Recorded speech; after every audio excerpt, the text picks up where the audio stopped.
श्री शिवाय नमस्तोभ्यम। हर हर महादेव। दोस्तों, गुप्त नवरात्रि के अब सिर्फ 3 ही दिन बचे हुए हैं, सप्तमी, अष्टमी और नवमी। मतलब कहने का है 2 जुलाई, 3 जुलाई और 4 जुलाई। इन बचे हुए दिनों में गुप्त नवरात्रि के कौन से स्पेशल उपाय जो कि गुरुजी पंडित प्रदीप मिश्रा जी ने बताए हैं, उन्हीं की जानकारी आपको इस छोटे से वीडियो के माध्यम से मिलने वाली है।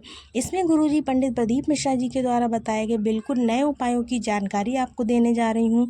इसीलिए आप वीडियो को अंत तक देखें ताकि कोई भी उपयोगी जानकारी आपसे ना छूटे। बचे हुए नवरात्रि के इन 3 दिनों में आपको गुरुजी पंडित प्रदीप मिश्रा जी के द्वारा बताए गए नए विशेष उपाय आपको बताने जा रहे हैं। बढ़ते हैं बिना किसी देरी के पहले विशेष उपाय की ओर। गुरुजी ने अभी हाल ही में चल रही शिव महापुराण कथा में आषाढ़ माह की गुप्त नवरात्रि से जुड़े एक सरल उपाय की जानकारी दी है। गुरुजी ने बताया कि यह उपाय आप अपने अंदर अगर बहुत अधिक दुविधाएं चल रही हैं कि क्या करें क्या ना करें, निर्णय लेने में आप समर्थ नहीं हो पा रहे, मतलब कि आप निर्णय तो लेना चाहते हैं लेकिन फिर भी आपको असमंजस रहता है कि हम क्या निर्णय लें, कैसे लें, क्या करें क्या नहीं करें, तो आपको एक विशेष उपाय या फिर किसी भी चीज़ में आपका मन नहीं लग रहा है, पढ़ाई हो, व्यापार हो या फिर जो भी कार्य आप जिस भी क्षेत्र में आगे बढ़ना चाहते हो उसमें आपका मन नहीं लग रहा है, तो आप अपनी चित्तवृत्ति को स्थिर करने के लिए, अपने दिमाग को स्थिर करने के लिए, एकाग्रता को बनाए रखने के लिए आपको घर में पॉजिटिविटी आपके बनी रहे, इस प्रकार से आप चाहते हैं तो आपको एक नया उपाय बताने जा रहे हैं। आषाढ़ माह के गुप्त नवरात्र से जुड़े सरल उपाय की जानकारी देते हुए गुरुजी ने बताया कि अगर आषाढ़ माह के नवरात्र में मतलब किसी भी दिन, बचे हुए दिन सप्तमी, अष्टमी, नवमी, 2 जुलाई, 3 जुलाई, 4 जुलाई, इनमें से किसी भी दिन आप एकांत में बैठ करके शंकर भगवान का नाम का मतलब नाम जो होता है ना, नाम का संबोधन मात्र आपको करना है। यानी कि कहने का मतलब स्मरण करना है या फिर आपको नाम जाप सुन लेना है। मतलब आप चाहो तो आप मंत्र जाप भी कर सकते हो, भगवान का नाम भी जप सकते हो।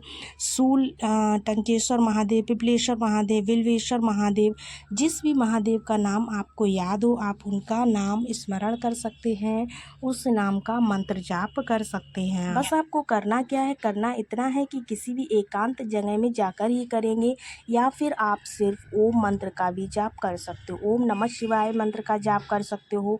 इस प्रकार से आप जाप कर सकते हो। तो गुरुजी ने कहा है कि इस माह की गुप्त नवरात्रि में भगवान का नाम लेने मात्र से या फिर स्मरण कर लेने से या फिर सुन लेने से शिव और शक्ति दोनों की कृपा आप पर बन जाती है और आपके जीवन में उन्नति देखने को मिलती है, एकाग्रता देखने को मिलती है। साथ ही साथ आप जो है ना, जिस क्षेत्र में आप बढ़ना चाहते हैं आगे, जिस भी क्षेत्र में आप मन लगाना चाहते हैं, आप जिस भी क्षेत्र में आपका मन नहीं लग रहा था वो आपका लगने लगेगा।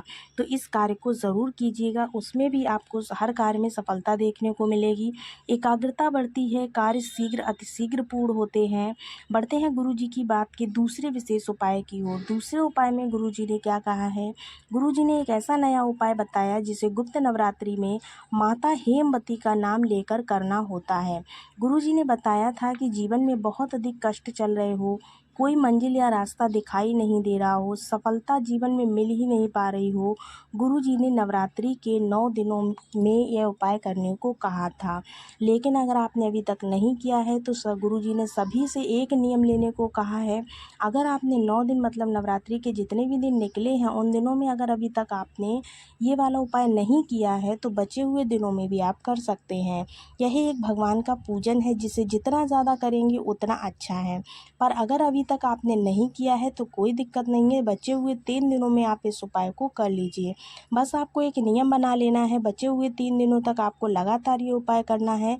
शिवलिंग में माता अशोक सुंदरी के स्थान पर आपको एक बेलपत्र अर्पित करना है। बेलपत्र को अर्पित करते समय आपको माता हेमवती का नाम स्मरण करना है। 9 दिन तक यह उपाय करना है और गुरुजी का बताया हुआ यह उपाय 9 दिनों तक नहीं कर पाए तो बचे हुए 3 दिनों में आप कर सकते हैं। आपको यह उपाय ज़रूर करना है। लगातार आप 3 दिनों तक इसको कर लीजिए। शिवलिंग में जो माता अशोक सुंदरी का स्थान है वहाँ पर आपको एक बेलपत्र अर्पित करनी है माता हेमवती के नाम से। अगर आप ये उपाय मंदिर में जाकर कर रहे हैं तो काफ़ी अच्छी बात है, अन्यथा आप ये उपाय अपने घर पर भी कर सकते हो। गुरुजी ने कहा है कि आपको इस उपाय को करने के बाद 12 से 15 दिन निकलेंगे। अगर जीवन में बहुत बड़ी समस्या, बहुत अधिक दुख तकलीफ चल रही है, वह आपको दूर होती हुई नज़र आने लगेगी। ये विशेष उपाय करने से कुछ दिनों में ही आप जिस क्षेत्र में आगे बढ़ना चाहते हैं, जिसमें प्रयत्न करेंगे, सफलता आपको निश्चित देखने को मिलेगी। बढ़ते हैं तीसरे बिल्कुल नए उपाय की तरफ, जो कि माता हेमवती के नाम से संबंधित है। यह जो उपाय है, अगर आप जो अभी दूसरा उपाय मैंने बताया था माता हेमवती वाला, उसी से जुड़ा हुआ है। और यह उपाय भी अगर आप जो अभी दूसरा उपाय बताए हैं वह शिवलिंग पे ना कर पाएँ, अगर आपके पास शिवलिंग नहीं है तो आप यह उपाय शिवलिंग के अलावा भी कर सकते हैं। इसे आप किसी मंदिर में नहीं जा सकते हैं तो आप बेलपत्री के पेड़ के नीचे इस उपाय को कर सकते हैं। बहुत अधिक समस्याएं चल रही हैं, जीवन में बहुत परेशानियां चल रही, जीवन में कुछ भी अच्छा दिख नहीं रहा होता हुआ, तो अगर आप मंदिर नहीं जा पा रहे हैं तो आप यह उपाय कर सकते हैं। कैसे? शिवलिंग के पास नहीं पहुंच पा रहे हैं तब भी आप यह उपाय कर सकते हैं। आपके घर के आसपास में जहाँ पर भी बेलपत्र का वृक्ष हो, उस बेलपत्र के वृक्ष के पास में आपको माता हेमवती का नाम स्मरण करना है। माता हेमवती का नाम लेते हुए बेलपत्र के वृक्ष की जड़ के पास में एक बेलपत्र को अर्पित करें। इसके बाद एक कलश का जल उसी बेलपत्र के वृक्ष के नीचे जहाँ पर आपने बेलपत्र अर्पित किया है, वहाँ पर एक कलश का जल पूरा आपको अर्पित कर देना है। तो यह उपाय आपका जीवन का कल्याण करेगा। गुरुजी ने बताया है कि यह उपाय आपको इस गुप्त नवरात्रि के बचे हुए दिनों में अवश्य करना चाहिए। अब बढ़ते हैं एक अंतिम ऐसे उपाय की ओर, जो कि एक ऐसी मनोकामना पूर्ति उपाय है जिसे करने के लिए आपको किसी भी प्रकार की कोई सामग्री की आवश्यकता नहीं है। जैसा कि आप सभी को पता है कि गुरुजी ने शिवलिंग पर एक ऐसा विशेष स्थान बताया है जो भोलेनाथ ने स्वयं 64 योगिनियों, अष्ट सिद्धियों, नवनिधियों को प्रदान किया हुआ है।